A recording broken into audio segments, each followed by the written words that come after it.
CPIM ni bondo da gukjak jora kaisa kaham ke sasung manfano hapang naikol tongnai bodol ni phan bai matho picketing khlainani bo mathakjakka tei babisa phasing rosai bo nahaka BJP city center ni simi melarmat joto dukan rogono thangthangai khologrokha BJP ni adong rok thangai dukan tasodi nei abono mangpli kase pheka tini bondono palaya tongnani bagui picketing ongkhona rokni bwkhaktui। দেখুন আজকে বন্ধ সত্যি এটা একটা হাসির খোরাক হয়ে গেছে, কারণ এখন শুধু ত্রিপুরার জন্যই সারা ভারতবাসী এবং আমাদের হোল ওয়ার্ল্ডেই এখন বন্ধকে কেউ সমর্থন করে না। কারণ বন্ধ মানেই এই কারণে নামকরণ করা হয়েছে যে কর্মনাশা বন্ধ। বন্ধ মানেই মানুষের একটা শ্রমিক শ্রমজীবী মানুষই বলুন, যারাই বলুন, যারা দিন আনি দিন খায় তারা কাজ করতে পারবে না আর ওরা টাকা পাবে না, এটা তো হতে পারে না। তো সেই ক্ষেত্রে কর্মনাশা বন্ধকে শুধুমাত্র আমারও নয়, সমস্ত অংশের মানুষ বর্জন করেছে।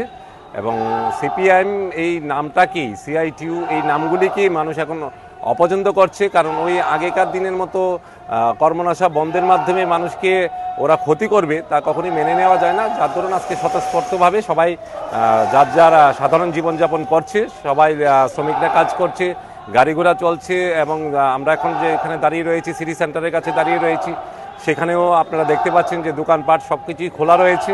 তো সেইগুলি কেউ পছন্দ করে না, যেটা ওরা একটা বন্ধ করে শ্রমিক মালিক একটা বিভাজনের একটা রাজনীতি করে সবসময়। সিপিএম বরাবরই একটা বিভাজনের রাজনীতি করে, কিন্তু আমাদের দেখা গেছে যে ভারতীয় জনতা পার্টির দৌলতে আমরা সিপিএমের ওই জায়গা থেকে আমরা সুন্দরভাবে মালিক এবং শ্রমিককে একত্রিত করে যাতে সবাই দুজনের স্বার্থ যেন সুরক্ষিত থাকে, সেই জিনিসটা একমাত্র ভারতীয় জনতা পার্টি দেখে। এবং ত্রিপুরা রাজ্যে এখন মোদি মানিক সাহার সরকার চলছে, সেই মোদি মানিক সাহার সরকারে কোনোভাবেই কোনো অন্যায় আমরা বরদাস্ত করব না। আমরা বেরিয়েছি, এখন আমরা যেখানে সিটি সেন্টারে রয়েছি আমরা দেখছি, লক্ষ্য রাখছি, সবাই মিলে বিএমএসের পক্ষ থেকেও লক্ষ্য রাখা হয়েছে, আমরাও লক্ষ্য রাখছি। আমাদের বুথ সভাপতিরা আমার পাশে রয়েছেন, এই 32 নম্বর ওয়ার্ডে যে আমরা দাঁড়িয়ে রয়েছি সেখানে সিনিয়র বুথ সভাপতি সবাই রয়েছেন। তো আমরা প্রত্যেকে দেখছি যে কোনো মানুষ যেন হ্যাম্পার না হয়, কোনো মানুষ যেন ক্ষতিগ্রস্ত না হয়, সেদিকে আমরা বরাবরই লক্ষ্য রাখছি। কারণ আমরা মানুষকে নিয়ে চলি, আমরা মানুষের স্বার্থ সবসময় দেখি। তো সেই ক্ষেত্রে আমাদের প্রফেসর ডক্টর মানিক সাহাজি, আমাদের আদরণীয় মুখ্যমন্ত্রী, উনি বলে থাকেন যে সমাজের অন্তিম ব্যক্তি পর্যন্ত যেন সমস্ত সুযোগ সুবিধা দেয়, সবার জন্য সুখ দুঃখ আমরা দেখি।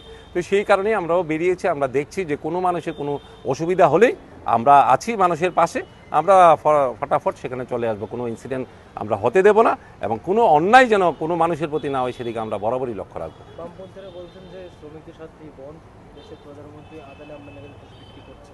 আমি তো আপনাদেরকে বলেছি যে বামফ্রন্ট বরাবরই শ্রমিক এবং মালিককে সবসময় ওনারা আলাদা করে রাখতে পছন্দ করেন। কারণ শ্রমিক এবং মালিক যদি আলাদা করে রাখেন তাহলে ওরা ওদের লাইনের ভিতরে হাঁটাতে পারবে, লোক কিছুটা পাবে। আর আমাদের ভারতীয় জনতা পার্টি নরেন্দ্র মোদীজি সরকার সবসময় দেখছেন যে শ্রমিক মালিক সেগুলি নয়, চারটা জাতের ভিতরে আমরা থাকি, গরিব এবং আমাদের যারা যুবা রয়েছেন, আমাদের যারা মহিলারা রয়েছেন, ওনাদেরকে নিয়ে আমরা জাত হিসাব করি। আমরা কোনোভাবেই আর কোনো কিছুতে আমরা আলাদা হতে চাই না। আমরা সবাই মিলে একত্রিতভাবে আমাদের নরেন্দ্র মোদীজি যেভাবে আমাদের বলেছেন যে সবকা সাথ সবকা বিকাশ, এবং আমাদের একটা ভারতবর্ষ, নতুন ভারতবর্ষ আমাদেরকে গড়তে হবে। আমাদের চিন্তাধারাও অনেক পরিবর্তন হয়েছে, আমাদের সাধারণ মানুষ যারা রয়েছেন প্রত্যেকের চিন্তাধারা পরিবর্তন হয়েছে। এখন আর কোনো বিভাজনের রাজনীতি আমরা